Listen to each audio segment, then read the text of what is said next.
There's huge pressure on accident and emergency departments all over the UK, but nowhere more so than in Northern Ireland, which, according to the latest figures, now has the longest waiting times. In England, just over 92% of people were seen within 4 hours in October. In Scotland, that figure was nearly 95%, meaning they've almost hit their target. The figures weren't so good in Wales, with just under 84%. But in Northern Ireland, the figures for November say that just over 75% of patients were seen within the recommended time. Our health editor, Hugh Pym, has the details. Want to bring you into the research room, okay? Sarah's been hit by a car. She's met from the ambulance by a consultant at the new emergency department at the Royal Victoria Hospital in Belfast. The aim is to speed a patient's progress through the hospital and to cut down long waits on trolleys. We've given you the antibiotics. Dominic's picked up a nasty skin infection, but he's taken aside by a doctor who says it's safe for him to go home and continue treatment the next day. It's all part of the hospital's plan to reduce numbers needing a bed overnight. 2 years ago, they had to declare a major incident with a backlog of patients. And try and look at now, after new investment, doctors are hoping for a fresh start.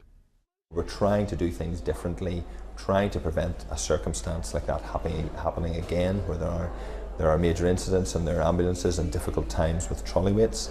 Certainly winters are always going to be difficult times and there's extra stress in the system, but by innovating and by working in a different way, we hope to mitigate all of those problems.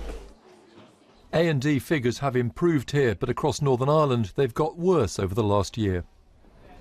So why have such pressures built up on Northern Ireland's hospitals? One reason given is historic health problems linked to deprivation in some areas. Another is the absence of a 111-style helpline, which might guide some patients away from A&E towards health solutions which are closer to home.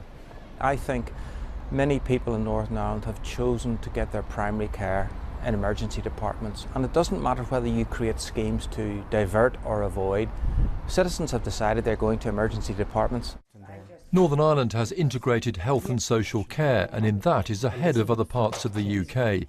Patients like Jenny are given high-level hospital treatment in their homes in this pilot scheme, which sees consultants working alongside care staff. The care she gets is pretty similar to what you get in hospital, but she gets it in her own room, watching her own television with her own TV programmes, with people that care for her and love her, looking after her. But despite these initiatives, sustaining a full range of services for fewer than 2 million people remains a big challenge. Northern Ireland is still on a difficult journey with its NHS. Hugh Pym, BBC News, Belfast.